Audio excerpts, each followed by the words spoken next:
The Histories of Herodotus, the first book, entitled Clio.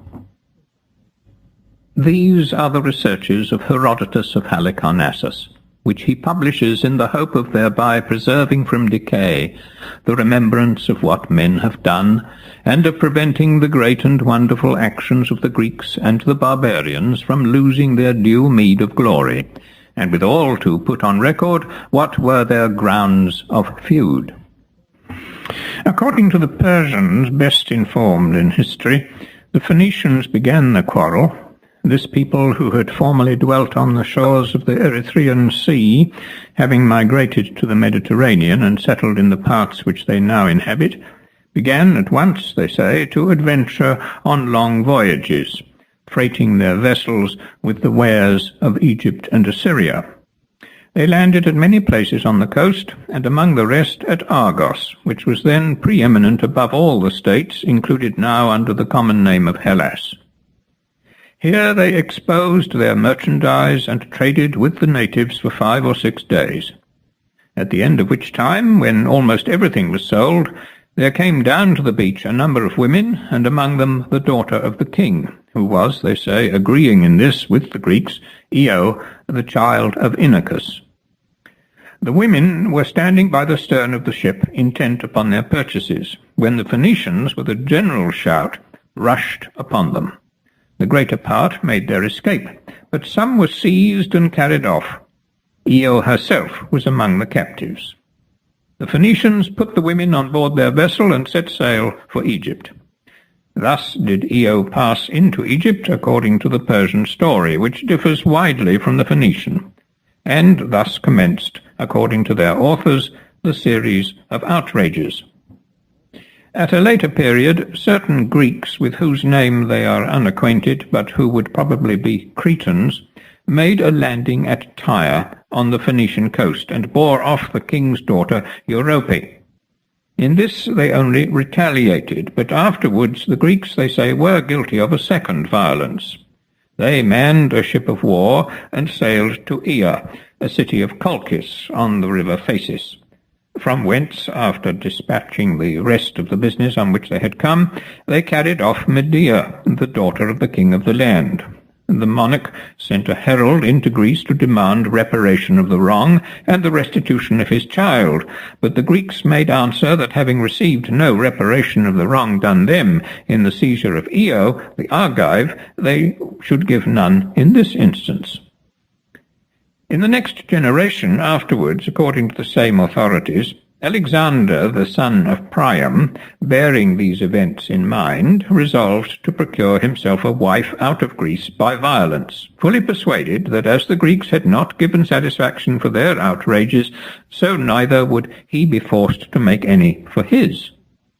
Accordingly he made prize of Helen, upon which the Greeks decided that, before resorting to other measures, they would send envoys to reclaim the princess and require reparation of the wrong. Their demands were met by a reference to the violence which had been offered to Medea, and they were asked with what face they could now require satisfaction, when they had formerly rejected all demands for either reparation or restitution addressed to them.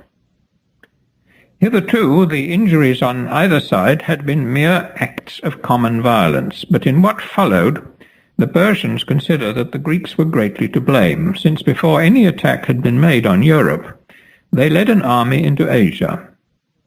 Now as for carrying off of women, it is the deed, they say, of a rogue, but to make a stir about such as are carried off argues a man a fool. Men of sense care nothing for such women, since it's plain that without their own consent they would never be forced away. The Asiatics, when the Greeks ran off with their women, never troubled themselves about the matter, but the Greeks, for the sake of a single Lacedaemonian girl, collected a vast armament, invaded Asia, and destroyed the kingdom of Priam. Henceforth they ever looked upon the Greeks as their open enemies. For Asia, with all the various tribes of barbarians that inhabit it, is regarded by the Persians as their own, but Europe and the Greek race they look on as distinct and separate. Such is the account which the Persians give of these matters. they traced to the attack upon Troy their ancient enmity towards the Greeks. The Phoenicians, however, as regards Io, vary from the Persian statements. They deny that they used any violence to remove her into Egypt, she herself, they say, having formed an intimacy with the captain while his vessel lay at Argos, and perceiving herself to be with child of her own free will, accompanied the Phoenicians on their leaving the shore to escape the shame of detection and the reproaches of her parents. Whether this latter account be true, or whether the matter happened otherwise, I shan't discuss further. I'll proceed at once to point out the person who first, within my own knowledge, inflicted injury on the Greeks, after which I'll go forward with my history, describing equally the greater and the lesser cities. For the cities which were formerly great have most of them become insignificant, and such as are at present powerful were weak in the olden time. I'll therefore discourse equally of both, convinced that human happiness never continues long in one stay. Croesus, son of Aliates, by birth a Lydian, was lord of all the nations to the west of the river Halys. This stream, which separates Syria from Paphlagonia, runs with a course from south to north, and finally falls into the Euxine. So far as our knowledge goes, he was the first of the barbarians who had dealings with the Greeks, forcing some of them to become his tributaries and entering into alliance with others. He conquered the Aeolians, Ionians, and Dorians of Asia, and made a treaty with the Lacedaemonians. Up to that time all Greeks had been free.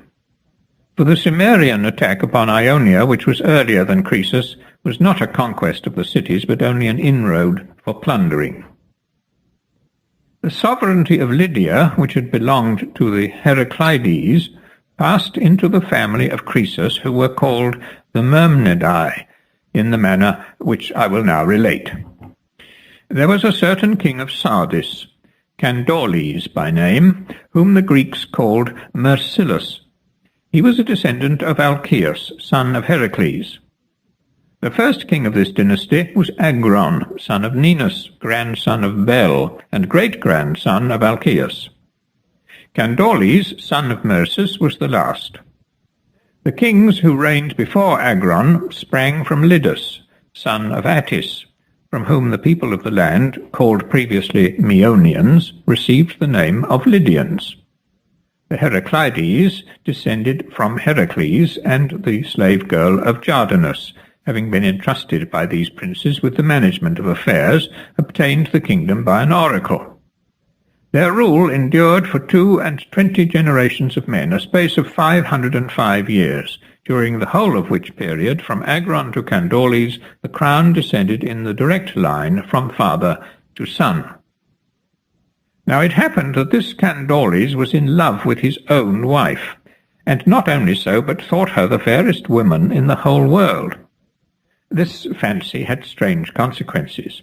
There was in his bodyguard a man whom he specially favoured, Gyges, the son of Dascylus. All affairs of greatest moment were entrusted by Candoles to this person, and to him he was wont to extol the surpassing beauty of his wife. So matters went on for a while. At length, one day, Candoles, who was fated to end ill, thus addressed his follower. I see thou dost not credit what I tell thee of my lady's loveliness. But come now, since men's ears are less credulous than their eyes, contrive some means whereby thou mayst behold her naked. At this the other loudly exclaimed, saying, What most unwise speech is this, master, which thou hast uttered? Wouldst thou have me behold my mistress when she is naked? Bethink thee that a woman with her clothes puts off her bashfulness. Our fathers in time past distinguished right and wrong plainly enough, and it's our wisdom to submit to be taught by them. There's an old saying, let each look on his own. I hold thy wife for the fairest of all womankind, only I beseech thee ask me not to do wickedly. Gyges thus endeavoured to decline the king's proposal, trembling lest some dreadful evil should befall him through it. But the king replied to him, "Courage, friend, suspect me not of the design to prove thee by this discourse, nor dread thy mistress, lest mischief befall thee at her hands. Be sure I will so manage that she shall not even know that thou hast looked upon her. I will place thee behind the open door of the chamber in which we sleep. When I enter to go to rest, she will follow me. There stands a chair close to the entrance, on which she will lay her clothes one by one as she takes them off. Thou wilt be able thus at thy leisure to peruse her person. Then when she is moving from the chair toward the bed, and her back is turned on thee, be it thy care that she see thee not as thou passest through the doorway." Gyges, unable to escape, could but declare his readiness. Then Candoles, when bedtime came, led Gyges into his sleeping chamber, and a moment after the queen followed. She entered and laid her garments on the chair, and Gyges gazed on her. After a while she moved toward the bed, and her back being then turned, he glided stealthily from the apartment. As he was passing out, however, she saw him, and instantly divining what had happened, she neither screamed, as her shame impelled her, nor even appeared to have noticed aught, purposing to take vengeance upon the husband who had so affronted her. For among the Lydians, and indeed among the barbarians generally, it is reckoned a deep disgrace, even to a man, to be seen naked. No sound or sign of intelligence escaped her at the time, but in the morning, as soon as day broke, she hastened to choose from among her retinue such as she knew to be most faithful to her, and, preparing them for what was to ensue, summoned Gyges into her presence. Now it had often happened before that the queen had desired to confer with him, and he was accustomed to come to her at her call. He therefore obeyed the summons, not suspecting that she knew aught of what had occurred. Then she addressed these words to him: "Take thy choice, Gyges, of two courses which are open to thee. Slay Candoles, and thereby become my lord, and obtain the Lydian throne, or die this moment in his room. So wilt thou not again, obeying all behests of thy master, behold what is not lawful for thee. It must needs be that either he perish by whose counsel this thing was done, or thou who sawest me naked, and so didst break our usages." At these words Gyges stood a while in mute astonishment. Recovering after a time, he earnestly besought the queen that she would not compel him to so hard a choice. But finding he implored in vain, and that necessity was indeed laid on him to kill or to be killed, he made choice of life for himself, and replied by this inquiry: "If it must be so, and thou compellest me against my will to put my lord to death, come, let me hear how thou wilt have me set on him." "Let him be attacked," she answered, "on that spot where I was by him shown naked to you, and let the assault be made when he is asleep." All was then prepared for the attack. And when night fell, Gyges, seeing that he had no retreat or escape, but must absolutely either slay Candoles or himself be slain, followed his mistress into the sleeping room. She placed a dagger in his hand, and hid him carefully behind the self-same door. Then Gyges, when the king was fallen asleep, entered privily into the chamber, and struck him dead. Thus did the wife and kingdom of Candoles pass into the possession of Gyges, of whom Archilochus the Parian, who lived about the same time, made mention in a poem written in iambic trimeter verse. Gyges was afterwards confirmed in the possession of the throne by an answer of the Delphic oracle. Enraged at the murder of their king, the people flew to arms. But after a while the partisans of Gyges came to terms with them, and it was agreed that if the Delphic oracle declared him king of the Lydians, he should reign. If otherwise, he should yield the throne to the Heraclides. As the oracle was given in his favour, he became king. The Pythoness, however, added that in the 5th generation from Gyges, vengeance should come for the Heraclides, a prophecy of which neither the Lydians nor their princes took any account till it was fulfilled. Such was the way in which the Myrmidai deposed the Heraclides and themselves obtained the sovereignty. When Gyges was established on the throne, he sent no small presents to Delphi, as his many silver offerings at the Delphic shrine testify. Besides this silver, he gave a vast number of vessels of gold, among which the most worthy of mention are the goblets, 6 in number, and weighing altogether 30 talents, which stand in the Corinthian treasury, dedicated by him. I call it the Corinthian treasury, though in strictness of speech it's the treasury not of the whole Corinthian people, but of Cypselus, son of Aetion. Excepting Midas, son of Gordius, king of Phrygia, Gyges was the first of the barbarians whom we know to have sent offerings to Delphi. Midas dedicated the royal throne whereon he was accustomed to sit, and administer justice, an object well worth looking at. It lies in the same place as the goblets presented by Gyges. The Delphians call the whole of the silver and the gold which Gyges dedicated after the name of the donor, Gygian. As soon as Gyges was king, he made an inroad on Miletus and Smyrna, and took the city of Colophon. Afterwards, however, though he reigned 38 years, he didn't perform a single noble exploit. I shall therefore make no further mention of him, but pass on to his son and successor in the kingdom, Ardys. Ardys took Priene, and made war upon Miletus.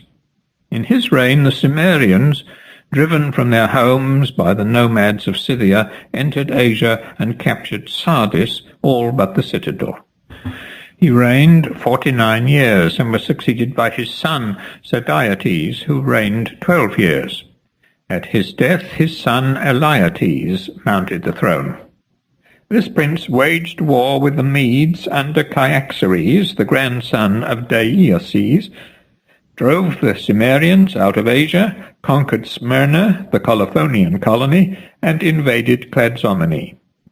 From this last contest he didn't come off as he could have wished, but met with a sore defeat. Still, however, in the course of his reign he performed other actions very worthy of note, of which I will now proceed to give an account. Inheriting from his father a war with the Milesians, he pressed the siege against the city by attacking it in the following manner. When the harvest was ripe on the ground, he marched his army into Milesia to the sound of pipes and harps and flutes, masculine and feminine. The buildings that were scattered over the country he neither pulled down nor burnt, nor did he even tear away the doors, but left them standing as they were. He cut down, however, and utterly destroyed all the trees and all the corn throughout the land, and then returned to his own dominions. It was idle for his army to sit down before the place, as the Milesians were masters of the sea. The reason that he didn't demolish their buildings was that the inhabitants might be tempted to use them as homesteads from which to go forth to sow and till their lands, and so each time that he invaded the country he might find something to plunder. In this way he carried on the war with the Milesians for 11 years, in the course of which he inflicted on them 2 terrible blows, one in their own country in the district of Limonium, the other in the plain of the Meander. During 6 of these 11 years, Sadiates, the son of Ardys, who first lighted the flames of this war, was king of Lydia, and made the incursions. Only the 5 following years belong to the reign of Elaetes, son of Sadiates, who, as I said before, inheriting the war from his father, applied himself to it unremittingly. The Milesians throughout the contest received no help at all from any of the Ionians excepting those of Chios, who lent them troops in requital of a like service rendered them in former times, the Milesians having fought on the side of the Chians during the whole of the war between them and the people of Erythrae. It was in the 12th year of the war that the following mischance occurred from the firing of the harvest fields. Scarcely had the corn been set alight by the soldiers, when a violent wind carried the flames against the temple of Athena Acessia, which caught fire and was burnt to the ground. At the time no one made any account of the circumstance, but afterwards, on the return of the army to Sardis, Elaetes fell sick. His illness continued, whereupon, either advised thereto by some friend, or perchance himself conceiving the idea, he sent messengers to Delphi to inquire of the god concerning his malady. On their arrival, the Pythoness declared that no answer should be given them until they had rebuilt the temple of Athena, burnt by the Lydians at Acessus in Milesia. Thus much I know from information given me by the Delphians. The remainder of the story the Milesians add. The answer made by the oracle came to the ears of Periander, son of Cypselus, who was a very close friend of Thrasybulus, tyrant of Miletus at that period. He instantly dispatched a messenger to report the oracle to him, in order that Thrasybulus, forewarned of its tenor, might the better adapt his measures to the posture of affairs. Elaetes, the moment that the words of the oracle were reported to him, sent a herald to Miletus in hopes of concluding a truce with Thrasybulus and the Milesians for such a time as was needed to rebuild the temple. The herald went upon his way, but meantime Thrasybulus had been apprised of everything, and, conjecturing what Elaetes would do, he contrived this artifice. He had all the corn that was in the city, whether belonging to himself or to private persons, brought into the marketplace, and issued an order that the Milesians should hold themselves in readiness, and when he gave the signal, should, one and all, fall to drinking and revelry. The purpose for which he gave these orders was the following. He hoped that the Sardian herald, seeing so great store of corn upon the ground, and all the city given up to festivity, would inform Elaetes of it, which fell out as he anticipated. The herald observed the whole, and when he had delivered his message, went back to Sardis. This circumstance alone, as I gather, brought about the peace which ensued. Elaetes, who had hoped that there was now a great scarcity of corn in Miletus, and that the people were worn down to the last pitch of suffering, when he heard from the herald on his return from Miletus tidings so contrary to those he had expected, made a treaty with the enemy by which the two nations became close friends and allies. He then built at Acessus 2 temples to Athena instead of 1, and shortly after recovered from his malady. Such were the chief circumstances of the war which Elaetes waged with Thrasybulus and the Milesians. This Periander, who apprised Thrasybulus of the oracle, was son of Cypselus, the tyrant of Corinth. In his time a very wonderful thing is said to have happened. The Corinthians and the Lesbians agree in their account of the matter. They relate that Orion of Methymna, who as a player on the harp was second to no man living at that time, and who was, so far as we know, the first to invent the dithyrambic measure, to give it its name, and to recite it at Corinth, was carried to Taenarus on the back of a dolphin. He had lived for many years at the court of Periander, when a longing came upon him to sail across to Italy and Sicily. Having made rich profits in those parts, he wanted to recross the seas to Corinth. He therefore hired a vessel, the crew of which were Corinthians, thinking that there was no people in whom he could more safely confide, and going on board, he set sail from Tarentum. The sailors, however, when they reached the open sea, formed a plot to throw him overboard and seize upon his riches. Discovering their design, he fell on his knees, beseeching them to spare his life, and making them welcome to his money, but they refused, and required him either to kill himself outright if he wished for a grave on the dry land, or without loss of time to leap overboard into the sea. In this strait Orion begged them, since such was their pleasure, to allow him to mount upon the quarter-deck, dressed in his full costume, and there to play and sing, and promising that as soon as his song was ended he would destroy himself. Delighted at the prospect of hearing the very best harper in the world, they consented, and withdrew from the stern to the middle of the vessel. While Orion dressed himself in the full costume of his calling, took his harp, and standing on the quarter-deck, chanted the Orthyan. His strain ended, he flung himself, fully attired as he was, headlong into the sea. The Corinthians then sailed on to Corinth. As for Orion, a dolphin, they say, took him upon his back and carried him to Taenarum, where he went ashore, and thence proceeded to Corinth in his musician's dress, and told all that had happened to him. Periander, however, disbelieved the story, and put Orion in ward to prevent his leaving Corinth, while he watched anxiously for the return of the mariners. On their arrival he summoned them before him, and asked them if they could give him any tidings of Orion. They returned for answer that he was alive and in good health in Italy, and that they had left him at Tarentum, where he was doing well. Thereupon Orion appeared before them, just as he was when he jumped from the vessel. The men, astonished and detected in falsehood, could no longer deny their guilt. Such is the account which the Corinthians and Lesbians give, and there is to this day at Taenarum an offering of Orion's at the shrine, which is a small figure in bronze, representing a man seated upon a dolphin. Having brought the war with the Milesians to a close, and reigned over the land of Lydia for 57 years, Alyattes died. He was the second prince of his house who made offerings at Delphi. His gifts, which he sent on recovering from his sickness, were a great bowl of pure silver, with a salver of steel curiously inlaid, a work among all the offerings at Delphi the best worth looking at. Glaucus, the chain, made it, the man who first invented the art of inlaying steel. On the death of Alyattes, Croesus, his son, who was 35 years old, succeeded to the throne. Of the Greek cities, Ephesus was the first that he attacked.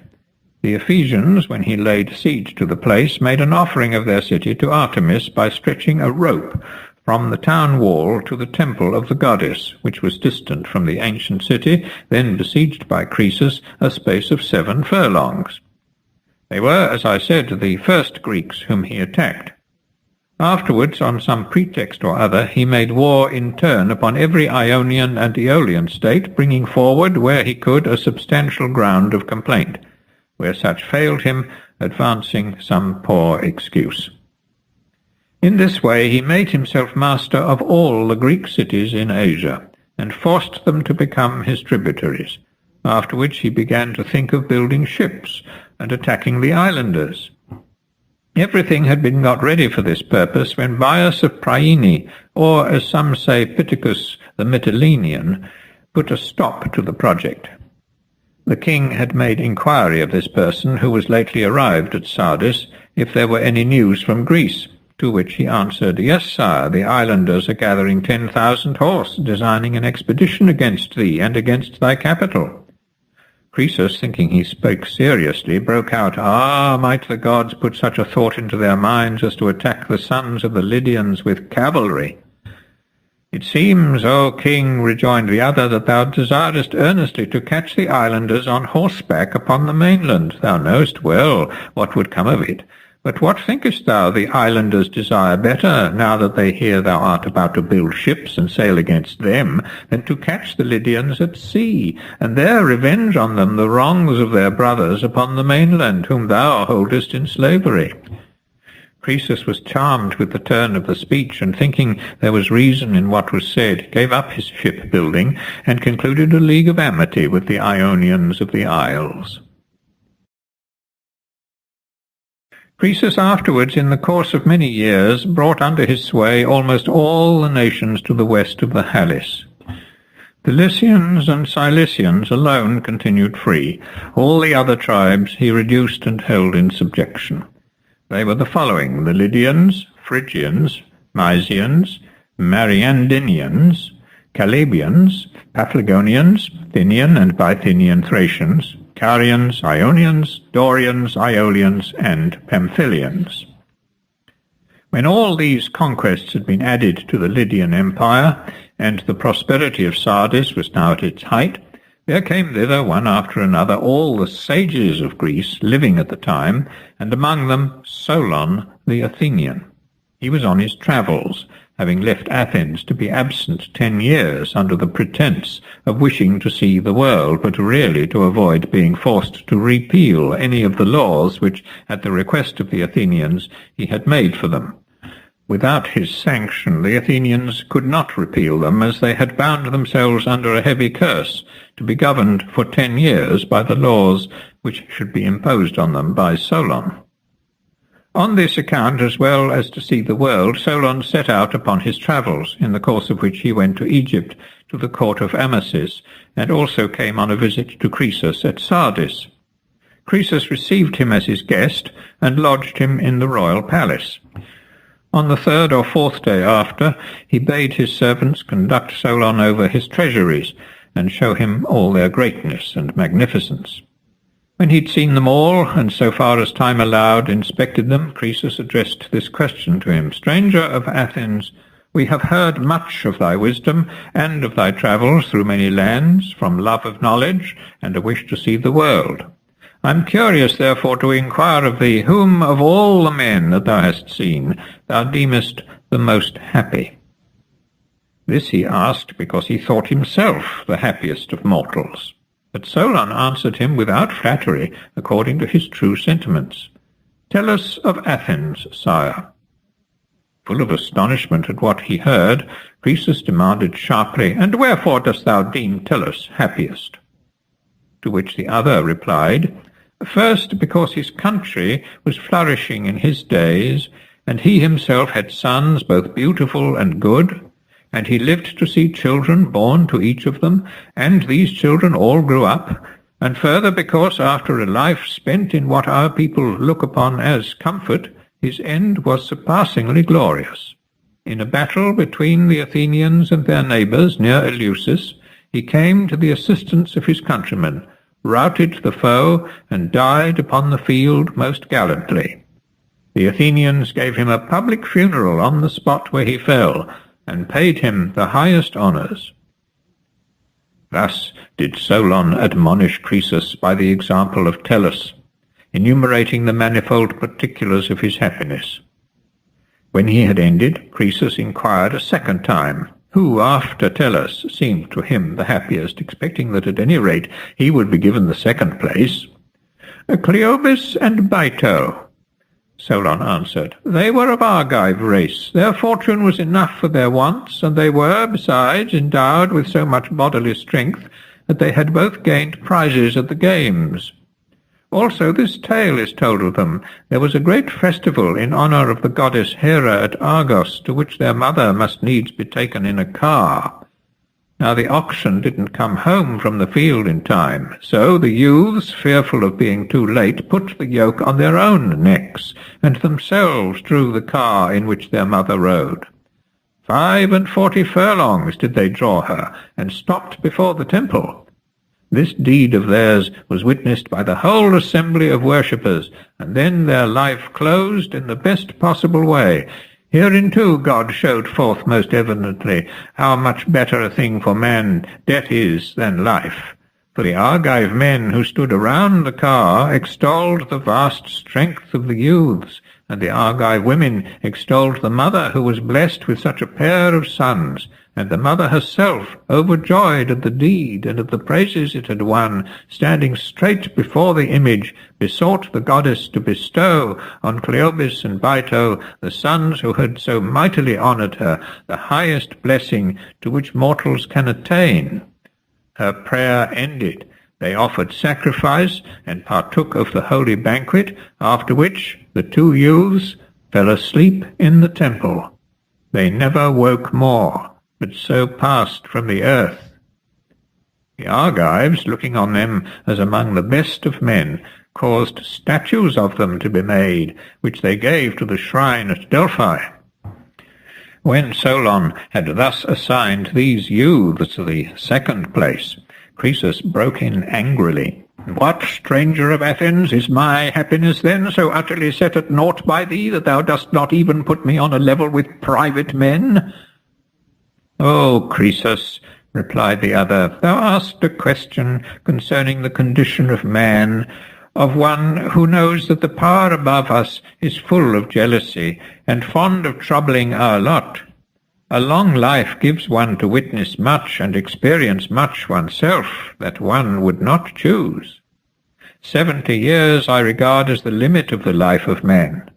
In these 70 years are contained, without reckoning intercalary months, 25,200 days. Add an intercalary month to every other year, that the seasons may come round at the right time, and there will be, besides the 70 years, 35 such months, making an addition of 1,050 days.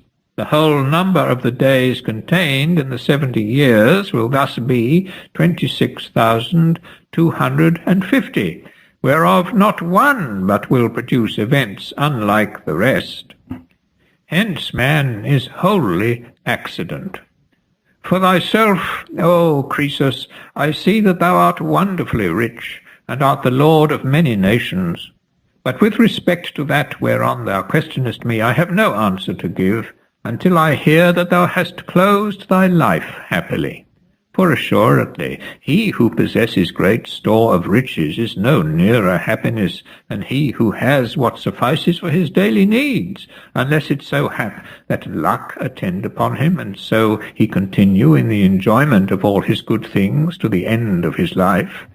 For many of the wealthiest men have been unfavoured of fortune, and many whose means were moderate have had excellent luck.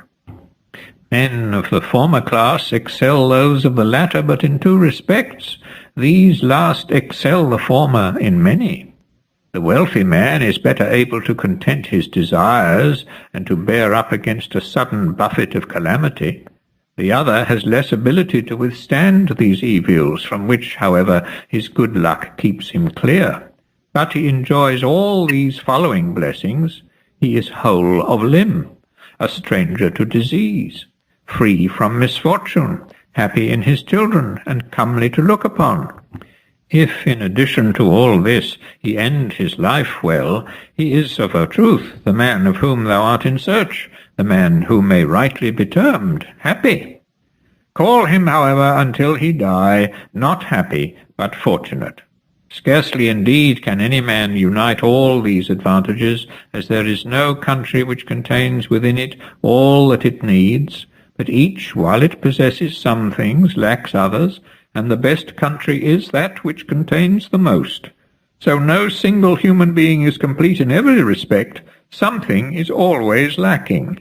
He who unites the greatest number of advantages, and, retaining them to the day of his death, then dies peaceably, that man alone, sire, is, in my judgment, entitled to bear the name of happy. But in every matter it behoves us to mark well the end, for oftentimes God gives men a gleam of happiness, and then plunges them into ruin. Such was the speech which Solon addressed to Croesus, a speech which brought him neither largesse nor honour. The king saw him depart with much indifference, since he thought that a man must be an arrant fool who made no account of present good, but bade men always wait and mark the end. After Solon had gone away, a dreadful vengeance sent of God came upon Croesus to punish him, it is likely, for deeming himself the happiest of men. First he had a dream in the night which foreshowed him truly the evils that were about to befall him in the person of his son. For Croesus had two sons, one blasted by a natural defect, being deaf and dumb, the other distinguished far above all his co-mates in every pursuit. The name of the last was Attis. It was this son concerning whom he dreamt a dream, that he would die by the blow of an iron weapon. When he woke, he considered earnestly with himself, and greatly alarmed at the dream, instantly made his son take a wife. And whereas in former years the youth had been wont to command the Lydian forces in the field, he now wouldn't suffer him to accompany them. All the spears and javelins and weapons used in the wars he removed out of the male apartments and laid them in heaps in the chambers of the women, fearing lest perhaps one of the weapons that hung against the wall might fall and strike him. Now it chanced that while he was making arrangements for the wedding, there came to Sardis a man under a misfortune, who had upon him the stain of blood. He was by race a Phrygian, and belonged to the family of the king. Presenting himself at the palace of Croesus, he prayed to be admitted to purification according to the customs of the country. Now the Lydian method of purifying is very nearly the same as the Greek. Croesus granted the request, and went through all the customary rites, after which he asked the suppliant of his birth and country, addressing him as follows: "Who art thou, stranger, and from what part of Phrygia fleddest thou to take refuge at my hearth? And whom, moreover, what man or what woman hast thou slain?" "O king," replied the Phrygian, "I am the son of Gordius, son of Midas. I am named Adrastus. The man I unintentionally slew was my own brother. For this my father drove me from the land, and I lost all. Then fled I here to thee." "Thou art the offspring," Croesus rejoined, "of a house friendly to mine, and thou art come to friends. Thou shalt want for nothing so long as thou abidest in my dominions. Bear thy misfortune as easily as thou mayest, so will it go best with thee." Thenceforth Adrastus lived in the palace of the king. It chanced that at this very same time there was in the Mysian Olympus a huge monster of a boar, which went forth often from this mountain country, and wasted the cornfields of the Mysians. Many a time had the Mysians collected to hunt the beast, but instead of doing him any hurt, they came off always with some loss to themselves. At length they sent ambassadors to Croesus, who delivered their message to him in these words: "O king, a mighty monster of a boar has appeared in our parts, and destroys the labour of our hands. We do our best to take him, but in vain. Now therefore we beseech thee to let thy son accompany us back with some chosen youths and hounds, that we may rid our country of the animal." Such was the tenor of their prayer. But Croesus bethought him of his dream, and answered, "Say no more of my son going with you. That may not be in any wise. He is but just joined in wedlock, and is busy enough with that. I will grant you a picked band of Lydians, and all my huntsmen and hounds, and I will charge those whom I send to use all zeal in aiding you to rid your country of the brute." With this reply the Mysians were content, but the king's son, hearing what the prayer of the Mysians was, came suddenly in, and on the refusal of Croesus to let him go with them, thus addressed his father: "Formerly, my father, it was deemed the noblest and most suitable thing for me to frequent the wars and hunting parties, and win myself glory in them. But now thou keepest me away from both, although thou hast never beheld in me either cowardice or lack of spirit. What face, meanwhile, must I wear as I walk to the forum or return from it? What must the citizens, what must my young bride think of me? What sort of man will she suppose her husband to be? Either, therefore, let me go to the chase of this boar, or give me a reason why it's best for me to do according to thy wishes."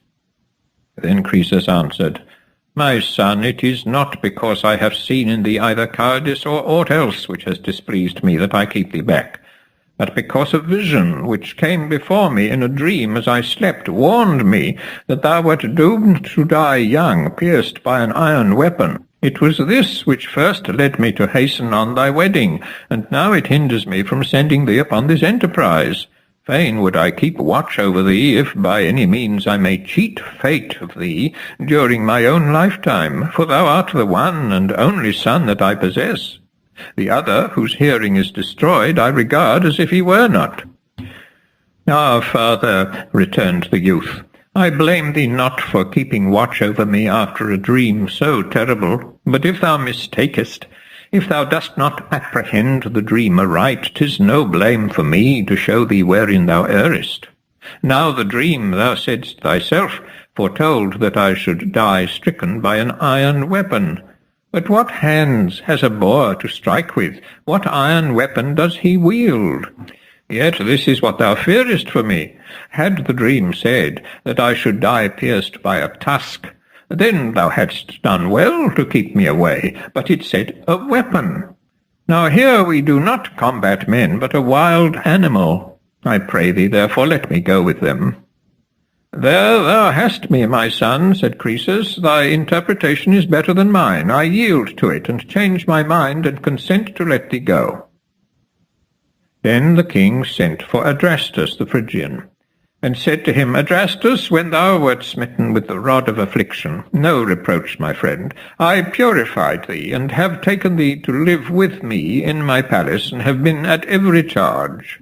Now therefore it behoves thee to requite the good offices which thou hast received at my hands by consenting to go with my son on this hunting party, and to watch over him, if perchance you should be attacked upon the road by some band of daring robbers. Even apart from this, it were right for thee to go where thou mayst make thyself famous by noble deeds. They are the heritage of thy family, and thou too art so stalwart and strong. Adrastus answered, Except for thy request, O king, I would rather have kept away from this hunt, for methinks it ill beseems a man under a misfortune such as mine to consort with his happier compeers, and besides I have no heart to it. On many grounds I had stayed behind, but as thou urgest it, I am bound to pleasure thee, for truly it does behove me to requite thy good offices. I am content to do as thou wishest. For thy son, whom thou givest into my charge, be sure thou shalt receive him back safe and sound, so far as depends upon a guardian's carefulness. Thus assured, Croesus let them depart, accompanied by a band of picked youths, and well provided with dogs of chase. When they reached Olympus, they scattered in quest of the animal. He was soon found, and the hunters, drawing round him in a circle, hurled their weapons at him. Then the stranger, the man who had been purified of blood, whose name was Adrastus, he also hurled his spear at the boar, but missed his aim and struck Attis. Thus was the son of Croesus slain by the point of an iron weapon, and the warning of the vision was fulfilled. Then one ran to Sardis to bear the tidings to the king, and he came and informed him of the combat and of the fate that had befallen his son. If it was a heavy blow to the father to learn that his child was dead, it yet more strongly affected him to think that the very man whom he himself once purified had done the deed. In the violence of his grief he called aloud on Zeus Catharsius to be a witness of what he had suffered at the stranger's hands. Afterwards he invoked the same god as Zeus Hephaestus and Hetaireus, using the one term because he had unwittingly harboured in his house the man who had now slain his son, and the other because the stranger who had been sent as his child's guardian had turned out his most cruel enemy. Presently the Lydians arrived, bearing the body of the youth, and behind them followed the homicide. He took his stand in front of the corse, and stretching forth his hands to Croesus, delivered himself into his power with earnest entreaties that he would sacrifice him upon the body of his son. His former misfortune was burthen enough, now that he had added to it a second, and had brought ruin on the man who purified him. He could not bear to live. Then Croesus, when he heard these words, was moved with pity towards Adrastus, notwithstanding the bitterness of his own calamity, and so he answered, Enough, my friend, I have all the revenge that I require, since thou givest sentence of death against thyself. But in sooth it is not thou who hast injured me, except so far as thou hast unwittingly dealt the blow. Some god is the author of my misfortune, and I was forewarned of it a long time ago. Croesus after this buried the body of his son with such honours as befitted the occasion. Adrastus, son of Gordias, son of Midas, the destroyer of his brother in time past, the destroyer now of his purifier, regarding himself as the most unfortunate wretch whom he had ever known, so soon as all was quiet about the place, slew himself upon the tomb. Croesus, bereft of his son, gave himself up to mourning for 2 full years. At the end of this time, the grief of Croesus was interrupted by intelligence from abroad. He learned that Cyrus, the son of Cambyses, had destroyed the empire of Astyages, the son of Cyaxares, and that the Persians were becoming daily more powerful. This led him to consider with himself whether it were possible to check the growing power of that people before it came to a head. With this design he resolved to make instant trial of the several oracles in Greece and of the one in Libya. So he sent his messengers in different directions, some to Delphi, some to Abai in Phocis, and some to Dodona, others to the oracle of Amphiaraus, others to that of Trophonius, others again to Branchidae in Milesia. These were the Greek oracles which he consulted. To Libya he sent another embassy to consult the oracle of Ammon. These messengers were sent to test the knowledge of the oracles, that if they were found really to return true answers, he might send a second time and inquire if he ought to attack the Persians. The messengers who were dispatched to make trial of the oracles were given the following instructions. They were to keep count of the days from the time of their leaving Sardis, and reckoning from that date, on the 100th day they were to consult the oracles, and to inquire of them what Croesus, the son of Laertes, king of Lydia, was doing at that moment. The answers given them were to be taken down in writing and brought back to him. None of the replies remain on record except that of the oracle at Delphi. There, the moment that the Lydians entered the sanctuary, and before they put their questions, the Pythoness thus answered them in hexameter verse. I can count the sands, and I can measure the ocean. I have ears for the silent, and know what the dumb man meaneth. Lo, on my sense there striketh the smell of a shell-covered tortoise, boiling now on a fire, with the flesh of a lamb in a cauldron. Brass is the vessel below, and brass the cover above it. These words the Lydians wrote down at the mouth of the Pythoness as she prophesied, and then set off on their return to Sardis. When all the messengers had come back with the answers which they had received, Croesus undid the rolls and read what was written in each. Only one approved itself to him, that of the Delphic oracle. This he had no sooner heard than he instantly made an act of adoration and accepted it as true, declaring that the Delphic oracle was the only really oracular shrine, the only one that had discovered in what way he was in fact employed. For on the departure of his messengers he had set himself to think what was most impossible for anyone to conceive of his doing. And then, waiting till the day agreed on came, he acted as he had determined. He took a tortoise and a lamb, and cutting them in pieces with his own hands, boiled them both together in a brazen cauldron, covered over with a lid which was also of brass. Such then was the answer returned to Croesus from Delphi. What the answer was which the Lydians, who went to the shrine of Amphiaraus and performed the customary rites, obtained of the oracle there, I have it not in my power to mention, for there is no record of it. All that is known is that Croesus believed himself to have found there also an oracle which spoke the truth. After this, Croesus, having resolved to propitiate the Delphic god with a magnificent sacrifice, offered up 3,000 of every kind of sacrificial beast, and besides made a huge pile, and placed upon it couches coated with silver and with gold, and golden goblets and robes and vests of purple, all which he burnt in the hope of thereby making himself more secure of the favour of the god. Further, he issued his orders to all the people of the land to offer a sacrifice according to their means. When the sacrifice was ended, the king melted down a vast quantity of gold and ran it into ingots, making them 6 palms long, 3 palms broad, and 1 palm in thickness.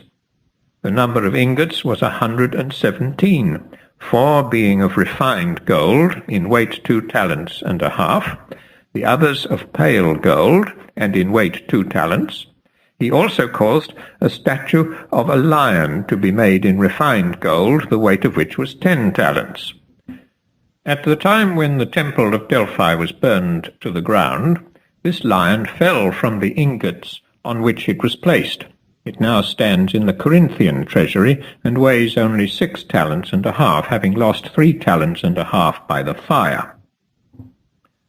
On the completion of these works, Croesus sent them away to Delphi, and with them 2 bowls of an enormous size, one of gold, the other of silver, which used to stand, the latter upon the right, the former upon the left, as one entered the temple.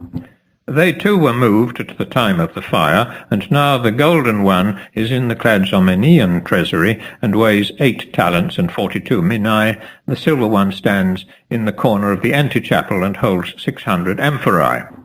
This is known because the Delphians fill it at the time of the Theophania. It's said by the Delphians to be a work of Theodore the Samian, and I think that they say true, for assuredly it is the work of no common artist. Croesus sent also 4 silver casks, which are in the Corinthian treasury, and 2 lustral vases, a gold and a silver one. On the former is inscribed the name of the Lacedaemonians, and they claim it as a gift of theirs, but wrongly, since it was really given by Croesus. The inscription upon it was cut by a Delphian who wished to pleasure the Lacedaemonians. His name is known to me, but I forbear to mention it. The boy through whose hand the water runs is, I confess, a Lacedaemonian gift, but they didn't give either of the lustral vases. Besides these various offerings, Croesus sent to Delphi many others of less account, among the rest a number of round silver basins.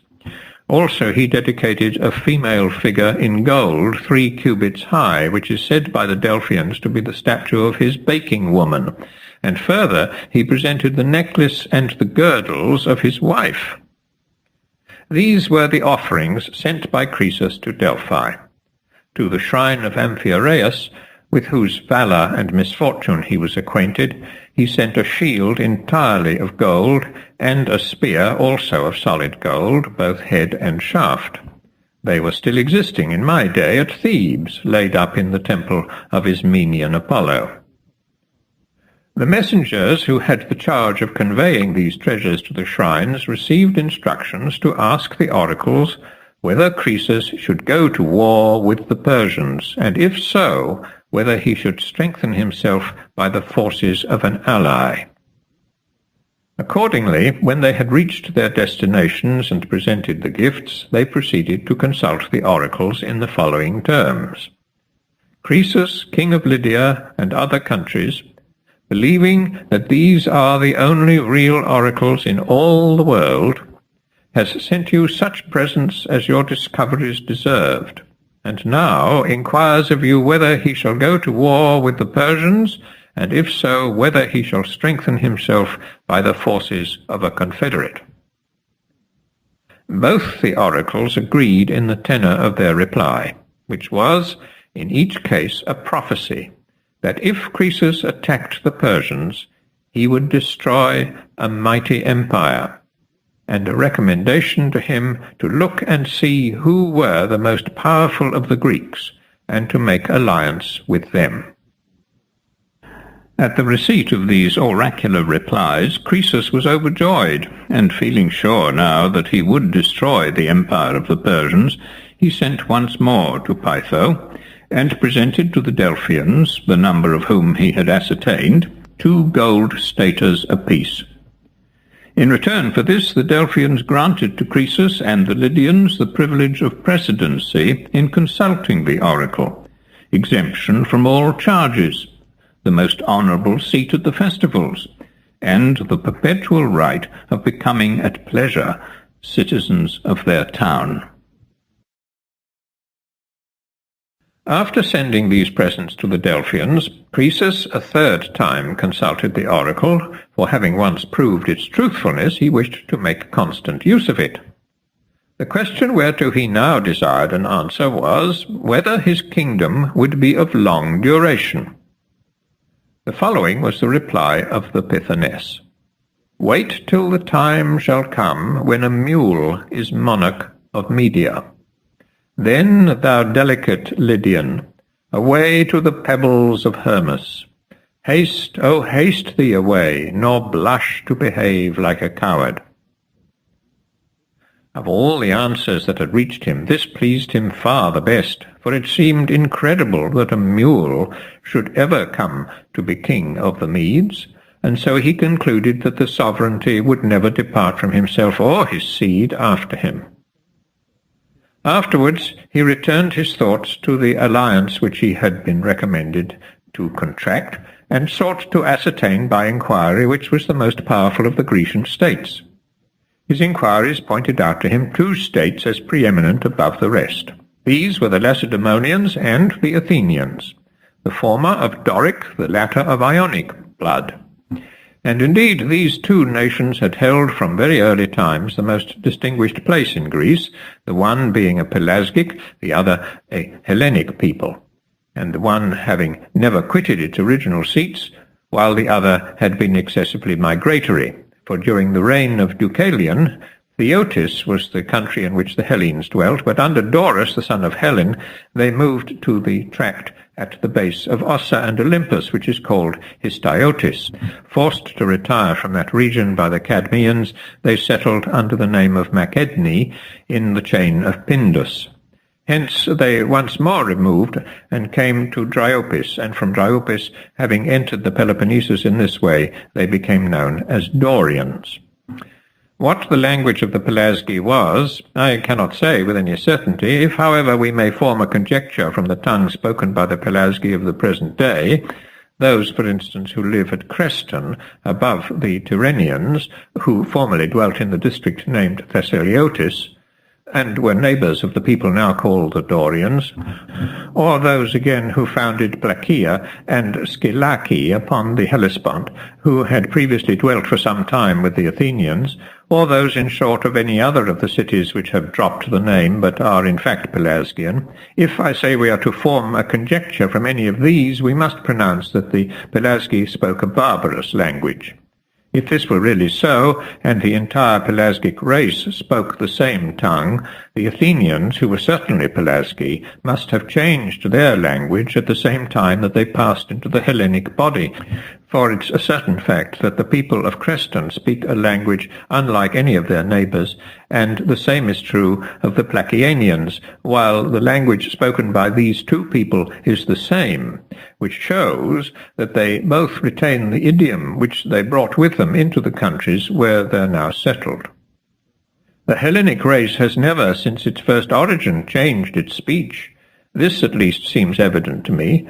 It was a branch of the Pelasgic, which separated from the main body and at first was scanty in numbers and of little power, but it gradually spread and increased to a multitude of nations, chiefly by the voluntary entrance into its ranks of numerous tribes of barbarians. The Pelasgi, on the other hand, were, as I think, a barbarian race which never greatly multiplied. On inquiring into the condition of these two nations, Croesus found that one, the Athenian, was in a state of grievous oppression and distraction under Pisistratus, the son of Hippocrates, who was at that time tyrant of Athens. Hippocrates, when he was a private citizen, is said to have gone once upon a time to Olympia to see the games, when a wonderful prodigy happened to him. As he was employed in sacrificing, the cauldrons which stood near, full of water and of the flesh of the victims, began to boil without the help of fire, so that the water overflowed the pots. Chilon, the Lacedaemonian, who happened to be there and to witness the prodigy, advised Hippocrates, if he were unmarried, never to take into his house a wife who could bear him a child. If he already had one, to send her back to her friends. If he had a son, to disown him. Chilon's advice didn't at all please Hippocrates, who disregarded it, and some time after became the father of Pisistratus. This Pisistratus, at a time when there was civil contention in Attica between the party of the sea-coast headed by Megacles, the son of Alcmaeon, and that of the plain headed by Lycurgus, one of the Aristoleids, formed the project of making himself tyrant, and with this view created a third party. Gathering together a band of partisans and giving himself out for the protector of the Highlanders, he contrived the following stratagem. He wounded himself and his mules, and then drove his chariot into the marketplace, professing to have just escaped an attack of his enemies who had attempted his life as he was on his way into the country. He besought the people to assign him a guard to protect his person, reminding them of the glory which he had gained when he led the attack upon the Megarians and took the town of Nicaea, at the same time performing many other exploits. The Athenians, deceived by his story, appointed him a band of citizens to serve as a guard, who were to carry clubs instead of spears, and to accompany him wherever he went. Thus strengthened, Pisistratus broke into revolt and seized the citadel. In this way he acquired the sovereignty of Athens, which he continued to hold without disturbing the previously existing offices or altering any of the laws. He administered the state according to the established usages, and his arrangements were wise and salutary. However, after a little time, the partisans of Megacles and those of Lycurgus agreed to forget their differences and united to drive him out. So Pisistratus, having by the means described first made himself master of Athens, lost his power again before it had time to take root.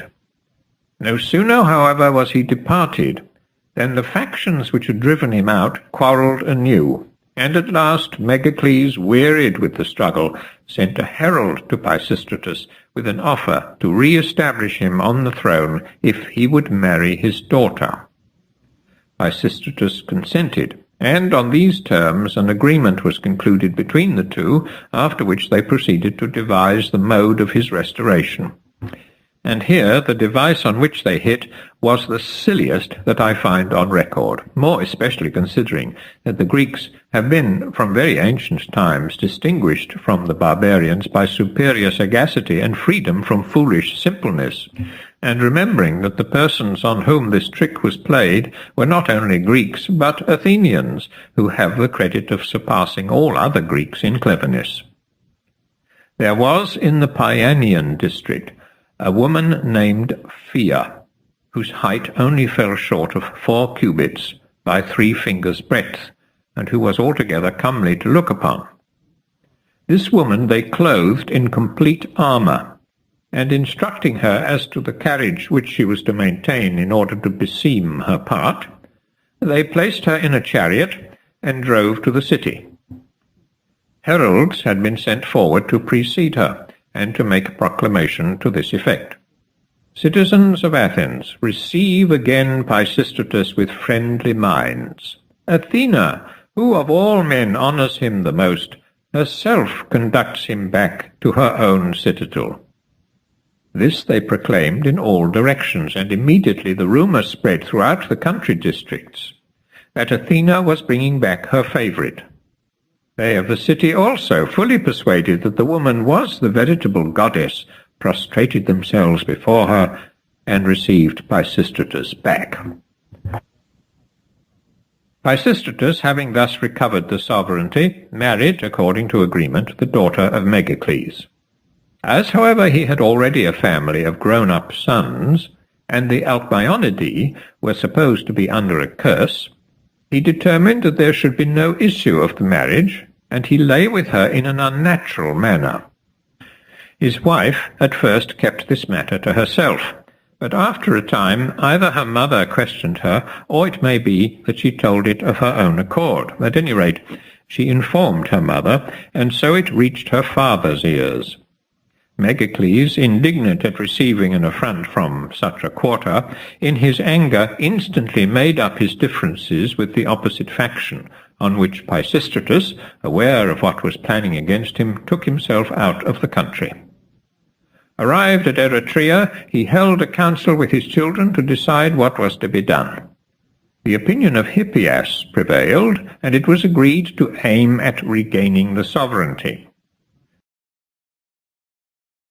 The first step was to obtain advances of money from such states as were under obligations to them. By these means they collected large sums from several countries, especially from the Thebans, who gave them far more than any of the rest. To be brief, time passed, and all was at length got ready for their return.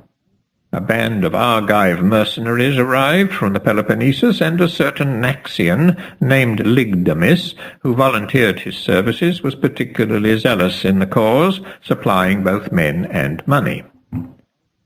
In the 11th year of their exile, the family of Pisistratus set sail from Eretria on their return home.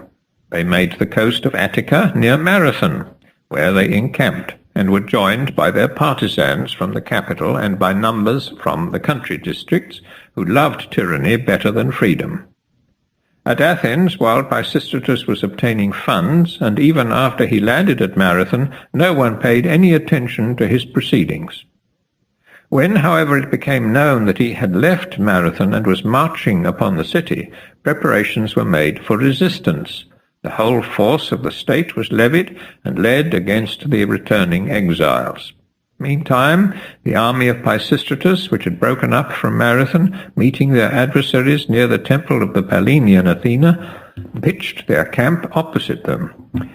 Here a certain soothsayer, Amphilytus by name, an Acarnanian, moved by a divine impulse, came into the presence of Pisistratus, and approaching him uttered this prophecy in the hexameter measure.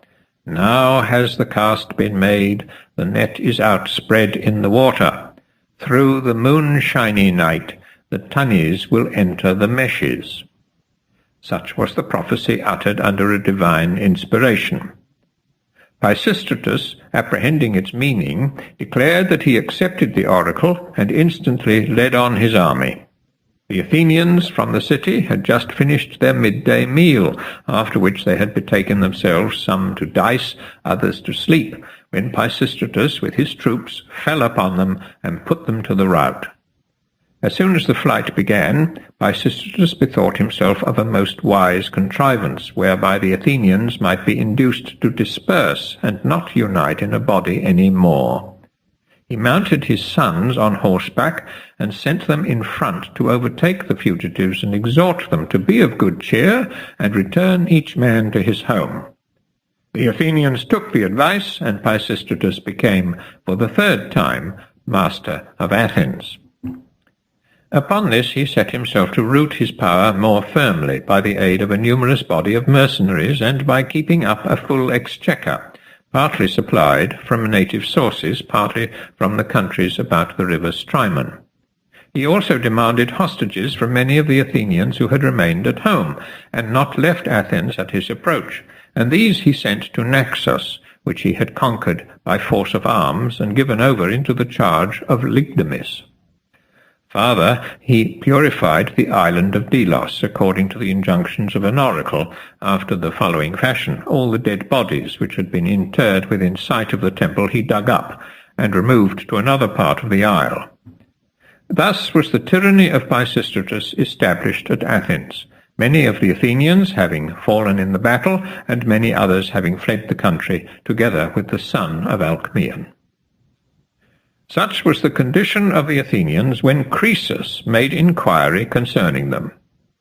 Proceeding to seek information concerning the Lacedaemonians, he learnt that after passing through a period of great depression, they had lately been victorious in a war with the people of Tegea. For during the joint reign of Leo and Agasicles, kings of Sparta, the Lacedaemonians, successful in all their other wars, suffered continual defeat at the hands of the Tegeans. At a still earlier period they had been the very worst governed people in Greece, as well in matters of internal management as in their relations towards foreigners, from whom they kept entirely aloof. The circumstances which led to their being well governed were the following. Lycurgus, a man of distinction among the Spartans, had gone to Delphi to visit the oracle. Scarcely had he entered into the inner fane, when the Pythoness exclaimed aloud, "O thou great Lycurgus, that comest to my beautiful dwelling, dear to Jove and to all who sit in the halls of Olympus, whether to hail thee a god I know not, or only a mortal, but my hope is strong that a god thou wilt prove, Lycurgus." Some report besides that the Pythoness delivered to him the entire system of laws which are still observed by the Spartans. The Lacedaemonians, however, themselves assert that Lycurgus, when he was guardian of his nephew Labotus, king of Sparta, and regent in his room, introduced them from Crete, for as soon as he became regent he altered the whole of the existing customs, substituting new ones which he took care should be observed by all. After this he arranged whatever appertained to war, establishing the Enomotiae, Triacides, and Syssitia, besides which he instituted the Senate and the Ephoralti. Such was the way in which the Lacedaemonians became a well-governed people. On the death of Lycurgus they built him a temple, and ever since they have worshipped him with the utmost reverence. Their soil being good and the population numerous, they sprang up rapidly to power and became a flourishing people. In consequence, they soon ceased to be satisfied to stay quiet, and regarding the Arcadians as very much their inferiors, they sent to consult the oracle about conquering the whole of Arcadia. The Pythoness thus answered them, "Cravest thou Arcady? Bold is thy craving. I shall not content it. Many the men that in Arcady dwell, whose food is the acorn, they will never allow thee. It is not I that am niggard. I will give thee to dance in Tegea with noisy footfall, and with the measuring line mete out the glorious campaign." When the Lacedaemonians received this reply, leaving the rest of Arcadia untouched, they marched against the Tegeans, carrying with them fetters. So confident had this oracle, which was in truth but of base metal, made them that they would enslave the Tegeans. The battle, however, went against them, and many fell into the enemy's hands. Then these persons, wearing the fetters which they had themselves brought, and fastened together in a string, measured the Tegean plain as they executed their labours. The fetters in which they worked were still, in my day, preserved at Tegea, where they hung round the walls of the temple of Athena Alea. Throughout the whole of this early contest with the Tegeans, the Lacedaemonians met with nothing but defeats. But in the time of Croesus, under the kings Anaxandrides and Aristo, fortune had turned in their favour, in the manner which I will now relate. Having been worsted in every engagement by their enemy, they sent to Delphi and inquired of the oracle what god they must propitiate to prevail in the war against the Tegeans. The answer of the Pythoness was that before they could prevail they must remove to Sparta the bones of Orestes, the son of Agamemnon. Unable to discover his burial place, they sent a second time and asked the god where the body of the hero had been laid. The following was the answer they received. "Level and smooth is the plain where Arcadian Tegea standeth. There 2 winds are ever by strong necessity blowing. Counterstroke answers stroke, and evil lies upon evil. There all teeming earth doth harbour the son of Atrides. Bring thou him to thy city, and then be Tegea's master." After this reply, the Lacedaemonians were no nearer discovering the burial place than before, though they continued to search for it diligently, until at last a man named Lycus, one of the Spartans called Agathaergi, found it. The Agathaergi are citizens who have just served their time among the knights. The 5 eldest of the knights go out every year, and are bound during the year after their discharge to go wherever the state sends them, and actively employ themselves in its service. Lycus was one of this body when, partly by good luck, partly by his own wisdom, he discovered the burial place. Intercourse between the 2 states existing just at this time, he went to Tegea, and happening to enter into the workshop of a smith, he saw him forging some iron. As he stood marvelling at what he beheld, he was observed by the smith, who, leaving off his work, went up to him and said, "Certainly then, you Spartan stranger, you would have been wonderfully surprised if you had seen what I have, since you make a marvel even of the working in iron. I wanted to make myself a well in this room, and began to dig it, when what think you? I came upon a coffin, 7 cubits long. I had never believed that men were taller in the olden times than they are now, so I opened the coffin. The body inside was of the same length. I measured it, and filled up the hole again." Such was the man's account of what he had seen. The other, on turning the matter over in his mind, conjectured that this was the body of Orestes, of which the oracle had spoken. He guessed so because he observed that the smithy had 2 bellows, which he understood to be the 2 winds, and the hammer and anvil would do for the stroke and the counterstroke, and the iron that was being wrought for the evil lying upon evil. This, he imagined, might be so because iron had been discovered to the hurt of man. Full of these conjectures, he sped back to Sparta and laid the whole matter before his countrymen. Soon after, by a concerted plan, they brought a charge against him and began a prosecution. Lycus betook himself to Tegea, and on his arrival acquainted the smith with his misfortune, and proposed to rent his room of him. The smith refused for some time, but at last Lycus persuaded him, and took up his abode in it. Then he opened the grave, and collecting the bones, returned with them to Sparta. From henceforth, whenever the Spartans and the Tegeans made trial of each other's skill in arms, the Spartans always had greatly the advantage, and by the time to which we are now come, they were masters of most of the Peloponnese.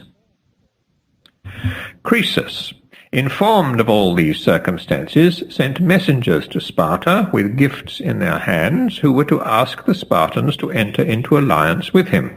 They received strict injunctions as to what they should say, and on their arrival at Sparta spake as follows: "Croesus, king of the Lydians and of other nations, has sent us to speak thus to you. O Lacedaemonians, the god has bidden me to make the Greek my friend. I therefore apply to you in conformity with the oracle, knowing that you hold the first rank in Greece, and desire to become your friend and ally in all true faith and honesty." Such was the message which Croesus sent by his heralds. The Lacedaemonians, who were aware beforehand of the reply given him by the oracle, were full of joy at the coming of the messengers, and at once took the oaths of friendship and alliance. This they did the more readily as they had previously contracted certain obligations towards him. They had sent to Sardis on one occasion to purchase some gold, intending to use it on a statue of Apollo, the statue, namely, which remains to this day at Thornax in Laconia. When Croesus, hearing of the matter, gave them as a gift the gold which they wanted. This was one reason why the Lacedaemonians were so willing to make the alliance. Another was because Croesus had chosen them for his friends in preference to all the other Greeks. They therefore held themselves in readiness to come at his summons, and not content with so doing, they further had a huge vase made in bronze, covered with figures of animals all round the outside of the rim, and large enough to contain 300 amphorae, which they sent to Croesus as a return for his presents to them. The vase, however, never reached Sardis. Its miscarriage is accounted for in 2 quite different ways. The Lacedaemonian story is that when it reached Samos on its way towards Sardis, the Samians, having knowledge of it, put to sea in their ships of war and made it their prize. But the Samians declare that the Lacedaemonians who had the vase in charge, happening to arrive too late, and learning that Sardis had fallen and that Croesus was a prisoner, sold it in their island, and the purchasers, who were, they say, private persons, made an offering of it at the shrine of Hera. The sellers were very likely on their return to Sparta to have said that they had been robbed of it by the Samians. Such then was the fate of the vase. Meanwhile, Croesus, taking the oracle in a wrong sense, led his forces into Cappadocia, fully expecting to defeat Cyrus and destroy the empire of the Persians. While he was still engaged in making preparations for his attack, a Lydian named Sandanis, who had always been looked upon as a wise man, but who after this obtained a very great name indeed among his countrymen, came forward and counselled the king in these words: "Thou art about, O king, to make war against men who wear leathern trousers, and have all their other garments of leather, who feed not on what they like, but on what they can get from a soil that is sterile and unkindly, who do not indulge in wine, but drink water, who possess no figs or anything else that's good to eat. If then thou conquerest them, what canst thou get from them, seeing that they have nothing at all? But if they conquer thee, consider how much that is precious thou wilt lose. If they once get a taste of our pleasant things, they will keep such hold of them that we shall never be able to make them loose their grasp. For my part, I am thankful to the gods that they have not put it into the hearts of the Persians to invade Lydia." Croesus was not persuaded by this speech, though it was true enough, for before the conquests of Lydia, the Persians possessed none of the luxuries or delights of life. The Cappadocians are known to the Greeks by the name of Syrians. Before the rise of the Persian power, they had been subject to the Medes, but at the present time they were within the empire of Cyrus, for the boundary between the Median and the Lydian empires was the river Halys. This stream, which rises in the mountain country of Armenia, runs first through Cilicia. Afterwards it flows for a while with the Mattiani on the right and the Phrygians on the left. Then, when they are past, it proceeds with a northern course, separating the Cappadocian Syrians from the Paphlagonians, who occupy the left bank, thus forming the boundary of almost the whole of Lower Asia, from the sea opposite Cyprus to the Euxine. Just there is the neck of the peninsula, a journey of 5 days across for an active walker.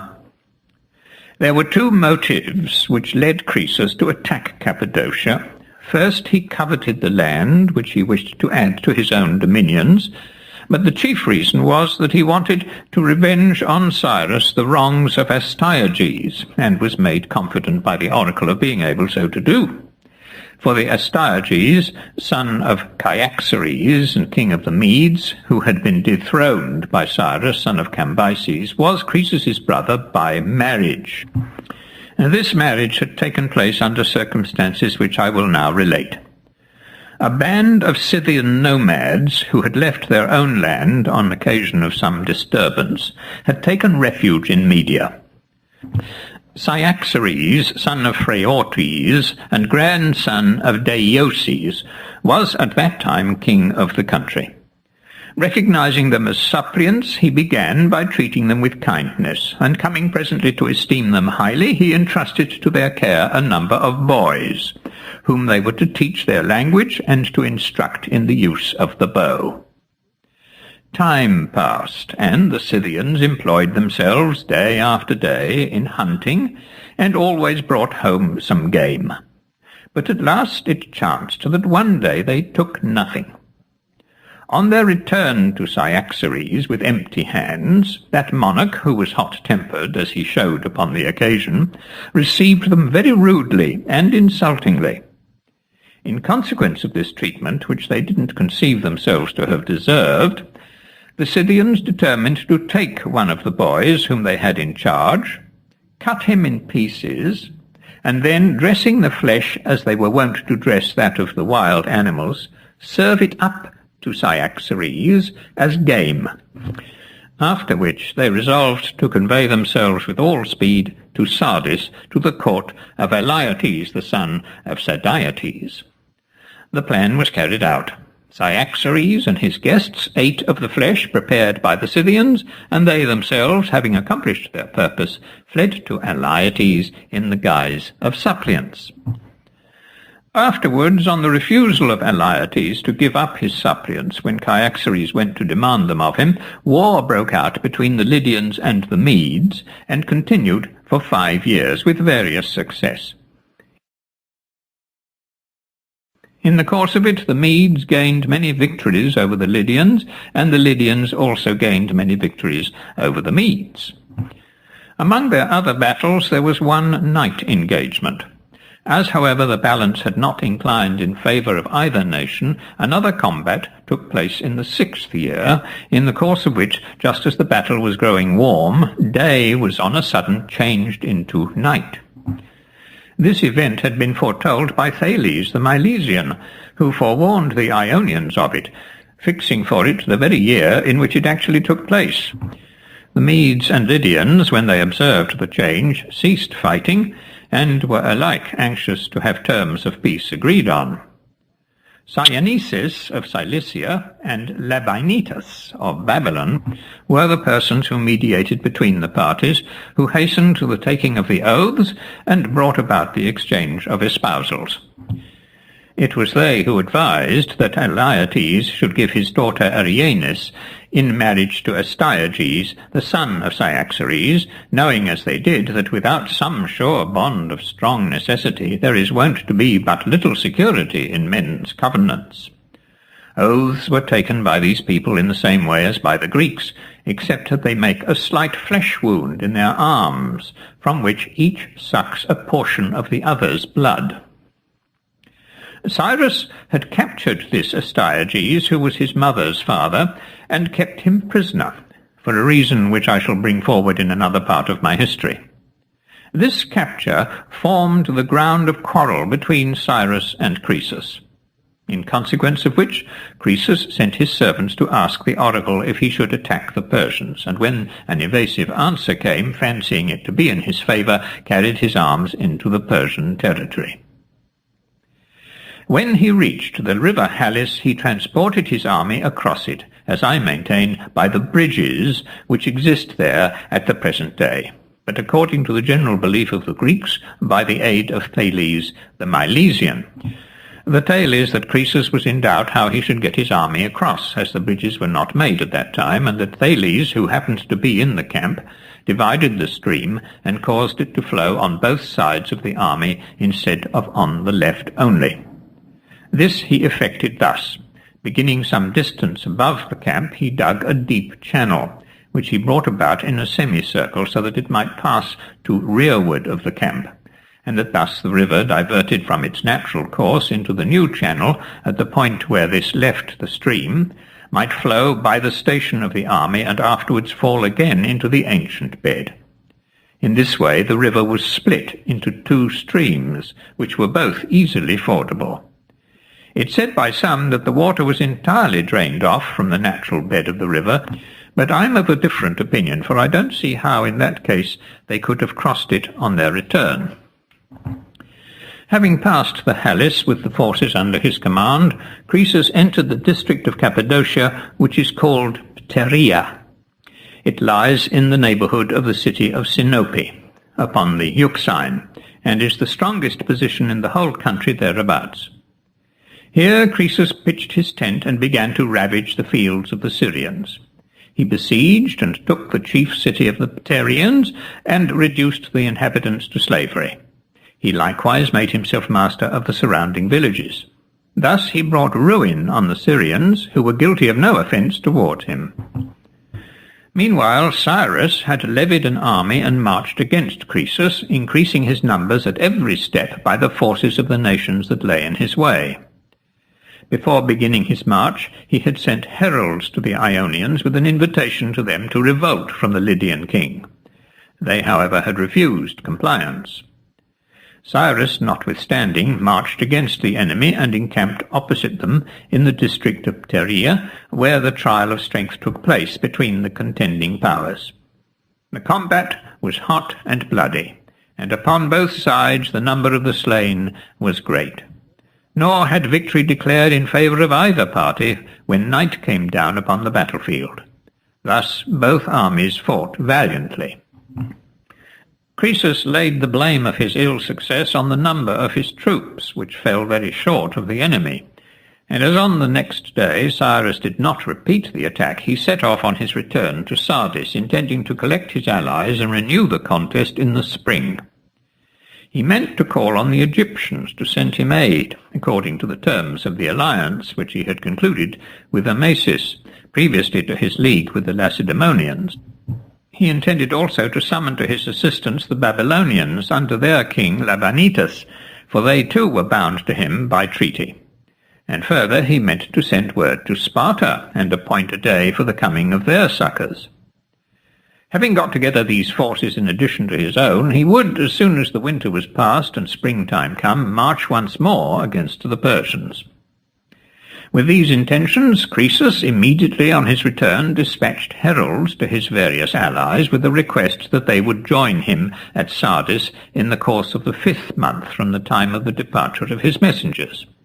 He then disbanded the army, consisting of mercenary troops, which had been engaged with the Persians and had since accompanied him to his capital, and let them depart to their homes, never imagining that Cyrus, after a battle in which victory had been so evenly balanced, would venture to march upon Sardis. While Croesus was still in this mind, all the suburbs of Sardis were found to swarm with snakes, on the appearance of which the horses left feeding in the pasture grounds and flocked to the suburbs to eat them. The king, who witnessed the unusual sight, regarded it very rightly as a prodigy. He therefore instantly sent messengers to the soothsayers of Telemesus to consult them upon the matter. His messengers reached the city and obtained from the Telmessians an explanation of what the prodigy portended. But fate did not allow them to inform their lord, for ere they entered Sardis on their return, Croesus was a prisoner.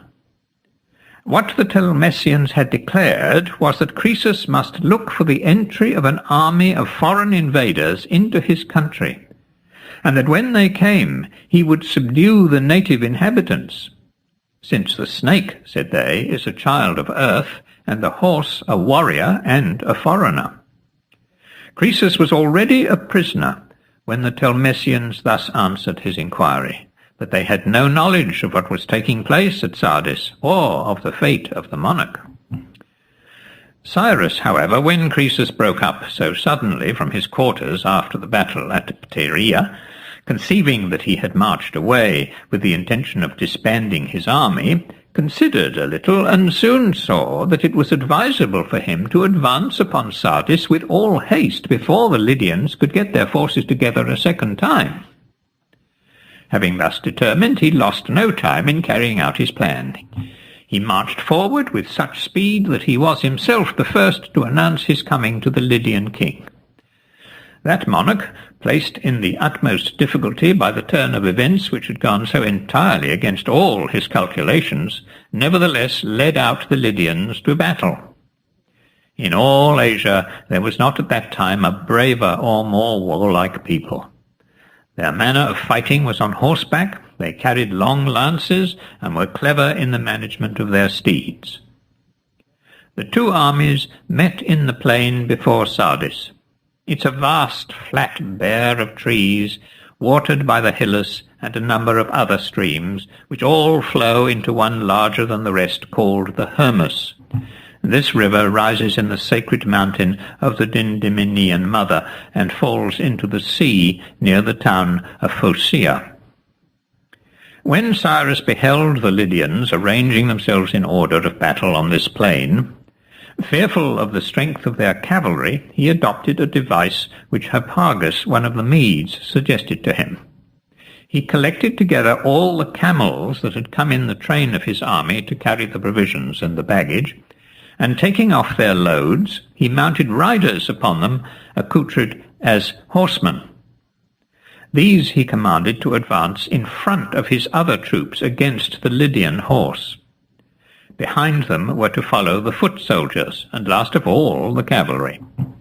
When his arrangements were complete, he gave his troops orders to slay all the other Lydians who came in their way without mercy, but to spare Croesus and not kill him, even if he should be seized and offer resistance. The reason why Cyrus opposed his camels to the enemy's horse was because the horse has a natural dread of the camel, and can't abide either the sight or the smell of that animal. By this stratagem he hoped to make Croesus's horse useless to him, the horse being what he chiefly depended on for victory. The two armies then joined battle, and immediately the Lydian war horses, seeing and smelling the camels, turned round and galloped off. And so it came to pass that all Croesus's hopes withered away. The Lydians, however, behaved manfully. As soon as they understood what was happening, they leapt off their horses and engaged with the Persians on foot. The combat was long, but at last, after a great slaughter on both sides, the Lydians turned and fled. They were driven within their walls, and the Persians laid siege to Sardis.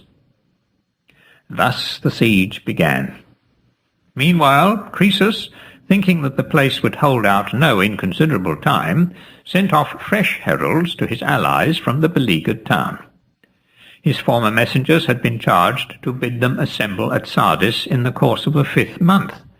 They whom he now sent were to say that he was already besieged, and to beseech them to come to his aid with all possible speed. Among his other allies, Croesus did not omit to send to Lacedaemon.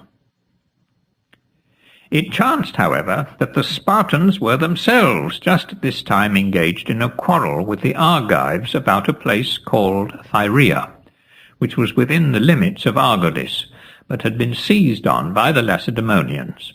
Indeed, the whole country westward, as far as Cape Malea, belonged once to the Argives, and not only that entire tract upon the mainland, but also Cythera and the other islands. The Argives collected troops to resist the seizure of Thyrea, but before any battle was fought, the two parties came to terms, and it was agreed that 300 Spartans and 300 Argives should meet and fight for the place, which should belong to the nation with whom the victory rested. It was stipulated also that the other troops on each side should return home to their respective countries and not remain to witness the combat, as there was danger, if the armies stayed, that either the one or the other, on seeing their countrymen undergoing defeat, might hasten to their assistance. These terms being agreed on, the two armies marched off, leaving 300 picked men on each side to fight for the territory. The battle began, and so equal were the combatants that at the close of the day, when night put a stop to the fight, of the whole 600, only 3 men remained alive: 2 Argives, Alcanor and Chromius, and a single Spartan, Othryodas. The 2 Argives, regarding themselves as the victors, hurried to Argos. Othryodas, the Spartan, remained upon the field, and stripping the bodies of the Argives who had fallen, carried their armour to the Spartan camp. Next day the 2 armies returned to learn the result. At first they disputed, both parties claiming the victory, the one because they had the greater number of survivors, the other because their man remained on the field and stripped the bodies of the slain, whereas the 2 men of the other side ran away. But at last they fell from words to blows, and a battle was fought, in which both parties suffered great loss. But at the end the Lacedaemonians gained the victory. Upon this the Argives, who up to that time had worn their hair long, cut it off close, and made a law, to which they attached a curse, binding themselves never more to let their hair grow, and never to allow their women to wear gold, until they should recover Thyrea. At the same time, the Lacedaemonians made a law the very reverse of this, namely to wear their hair long, though they had always before cut it close. Othryades himself, it said, the sole survivor of the 300, prevented by a sense of shame from returning to Sparta after all his comrades had fallen, laid violent hands upon himself in Thyrea. Although the Spartans were engaged with these matters when the herald arrived from Sardis to entreat them to come to the assistance of the besieged king, yet notwithstanding they instantly set to work to afford him help. They had completed their preparations, and the ships were just ready to start, when a second message informed them that the place had already fallen, and that Croesus was a prisoner. Deeply grieved at his misfortune, the Spartans ceased their efforts. The following is the way in which Sardis was taken. On the 14th day of the siege, Cyrus bade some horsemen ride about his lines and make proclamation to the whole army that he would give a reward to the man who should first mount the wall. After this he made an assault, but without success. His troops retired, but a certain Mardian, Hieroides by name, resolved to approach the citadel and attempt it at a place where no guards were ever set. On this side the rock was so precipitous, and the citadel, as it seemed, so impregnable, that no fear was entertained of its being carried in this place. Here was the only portion of the circuit round which their old king Meles didn't carry the lion which his leman bore to him. For when the Telmesians had declared that if the lion were taken round the defences, Sardis would be impregnable, and Meles in consequence carried it round the rest of the fortress, where the citadel seemed open to attack, he scorned to take it round this side, which he looked on as a sheer precipice, and therefore absolutely secure. It's on that side of the city which faces Mount Tmolus. Hieroides, however, having the day before observed a Lydian soldier descend the rock after a helmet that had rolled down from the top, and having seen him pick it up and carry it back, thought over what he had witnessed, and formed his plan. He climbed to the rock himself, and other Persians followed in his track, until a large number had mounted to the top. Thus was Sardis taken, and given up entirely to pillage. With respect to Croesus himself, this is what befell him at the taking of the town. He had a son, of whom I made mention above, a worthy youth, whose only defect was that he was deaf and dumb. In the days of his prosperity, Croesus had done the utmost that he could for him, and among other plans which he had devised, had sent to Delphi to consult the oracle on his behalf. The answer which he had received from the Pythoness ran thus: Lydian, wide-ruling monarch, thou wondrous, simple Croesus, wish not ever to hear in thy palace the voice thou hast prayed for, uttering intelligent sounds. Far better thy son should be silent. Ah, woe worth the day when thine ear shall first list to his accents. When the town was taken, one of the Persians was just going to kill Croesus, not knowing who he was. Croesus saw the man coming, but under the pressure of his affliction did not care to avoid the blow, not minding whether or no he died beneath the stroke. Then this son of his, who was voiceless, beholding the Persian as he rushed towards Croesus, in the agony of his fear and grief burst into speech, and said, Man, do not kill Croesus.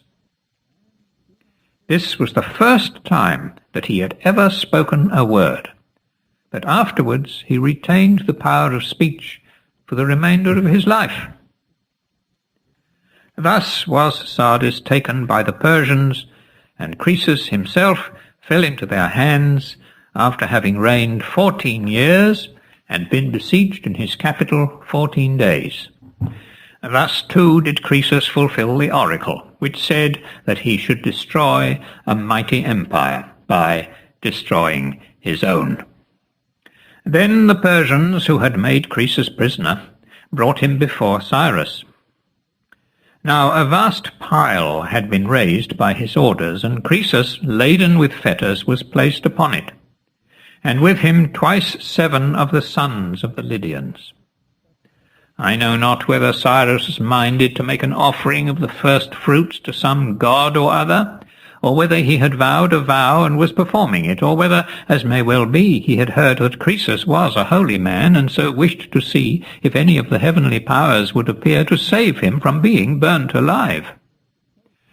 However it might be, Cyrus was thus engaged, and Croesus was already on the pile, when it entered his mind, in the depth of his woe, that there was a divine warning in the words which had come to him from the lips of Solon, "No one, while he lives, is happy." When this thought smote him, he fetched a long breath, and breaking his deep silence, groaned out aloud, thrice uttering the name of Solon.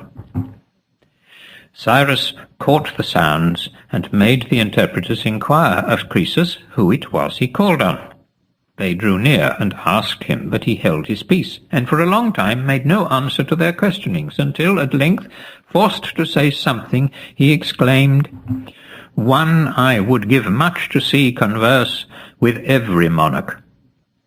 Not knowing what he meant by this reply, the interpreters begged him to explain himself, and as they pressed for an answer, and grew to be troublesome, he told them how, a long time before, Solon, an Athenian, had come and seen all his splendour, and made light of it, and how whatever he had said to him had fallen out exactly as he foreshowed, although it was nothing that especially concerned him, but applied to all mankind alike, and most to those who seemed to themselves happy. Meanwhile, as he thus spoke, the pile was lighted, and the outer portion began to blaze. Then Cyrus, hearing from the interpreters what Croesus had said, relented, bethinking himself that he too was a man, and that it was a fellow man, and one who had once been as blessed by fortune as himself, that he was burning alive. Afraid, moreover, of retribution, and full of the thought that whatever is human is insecure.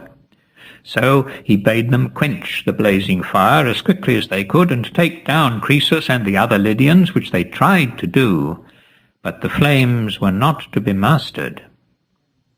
Then the Lydians say that Croesus, perceiving by the efforts made to quench the fire that Cyrus had relented, and seeing also that all was in vain, and that the men could not get the fire under, called with a loud voice upon the god Apollo, and prayed him, if he had ever received at his hands any acceptable gift, to come to his aid and deliver him from his present danger.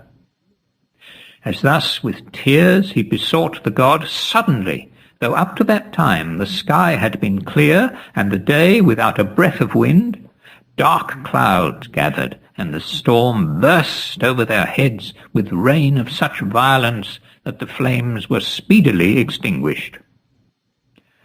Cyrus, convinced by this that Croesus was a good man and a favourite of heaven, asked him after he was taken off the pile, who was it that had persuaded him to lead an army into his country and so become his foe rather than continue his friend? To which Croesus made answer as follows: "What I did, O king, was to thy advantage and to my own loss. If there be blame, it rests with the god of the Greeks, who encouraged me to begin the war. No one is so foolish as to prefer war to peace, in which, instead of sons burying their fathers, fathers bury their sons, but the gods willed it so." Thus did Croesus speak. Cyrus then ordered his fetters to be taken off, and made him sit down near himself, and paid him much respect, looking upon him, as did also the courtiers, with a sort of wonder. Croesus, wrapped in thought, uttered no word. After a while, happening to turn and perceive the Persian soldiers engaged in plundering the town, he said to Cyrus, "May I now tell thee, O king, what I have in my mind, or is silence best?" Cyrus bade him speak his mind boldly, and he put this question: "What is it, O Cyrus, which those men yonder are doing so busy?" plundering thy city, Cyrus answered, and carrying off thy riches. Not my city, rejoined the other, nor my riches. They're not mine any more. It is thy wealth which they're pillaging. Cyrus, struck by what Croesus had said, bade all the court to withdraw, and then asked Croesus what he thought it best for him to do as regarded the plundering. Croesus answered, Now that the gods have made me thy slave, O Cyrus, it seems to me that it is my part, if I see anything to thy advantage, to show it to thee. Thy subjects, the Persians, are a poor people with a proud spirit. If then thou lettest them pillage and possess themselves of great wealth, I will tell thee what thou hast to expect at their hands. The man who gets the most, look to having him rebel against thee. Now then, if my words please thee, do thus, O king. Let some of thy bodyguards be placed as sentinels at each of the city gates, and let them take their booty from the soldiers as they leave the town, and tell them that they do so because the tenths are due to Zeus.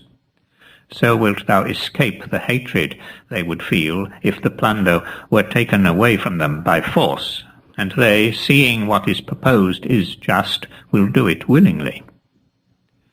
Cyrus was beyond measure pleased with this advice, so excellent did it seem to him. He praised Croesus highly, and gave orders to his bodyguard to do as he had suggested. Then turning to Croesus, he said, O Croesus, I see that thou art resolved, both in speech and act, to show thyself a virtuous prince. Ask me, therefore, whatever thou wilt, as a gift at this moment.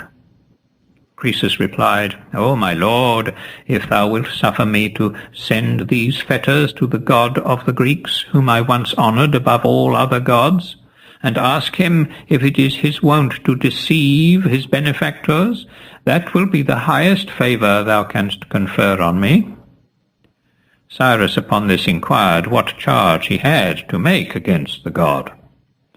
Then Croesus gave him a full account of all his projects, and of the answers of the oracle, and of the offerings which he had sent, on which he dwelt especially, and told him how it was the encouragement given him by the oracle which had led him to make war upon Persia. All this he related, and at the end again besought permission to reproach the god with his behaviour.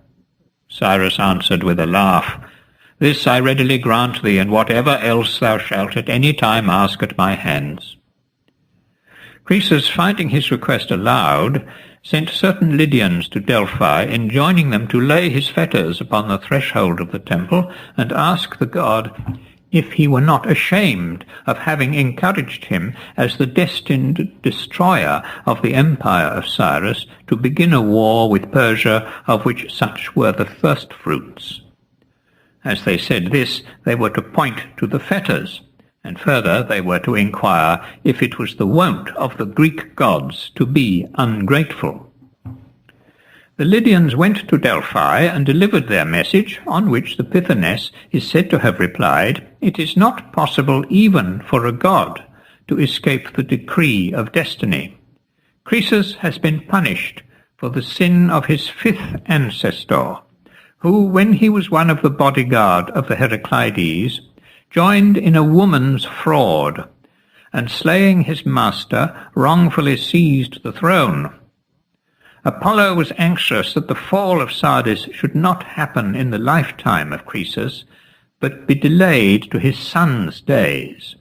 He could not, however, persuade the fates. All that they were willing to allow, he took and gave to Croesus. Let Croesus know that Apollo delayed the taking of Sardis 3 full years, and that he is thus a prisoner 3 years later than was his destiny. Moreover, it was Apollo who saved him from the burning pile, nor has Croesus any right to complain with respect to the oracular answer which he received. For when the god told him that if he attacked the Persians he would destroy a mighty empire, he ought, if he had been wise, to have sent again and inquired which empire was meant, that of Cyrus or of his own. But if he neither understood what was said, nor took the trouble to seek for enlightenment, he has only himself to blame for the result. Besides, he had misunderstood the last answer which had been given him about the mule. Cyrus was that mule, for the parents of Cyrus were of different races and of different conditions, his mother a Median princess, daughter of King Astyages, and his father a Persian and a subject, who, though so far beneath her in all respects, had married his royal mistress. Such was the answer of the Pythoness. The Lydians returned to Sardis and communicated it to Croesus, who confessed on hearing it that the fault was his, not the gods. Such was the way in which Ionia was first conquered, and so was the empire of Croesus brought to a close.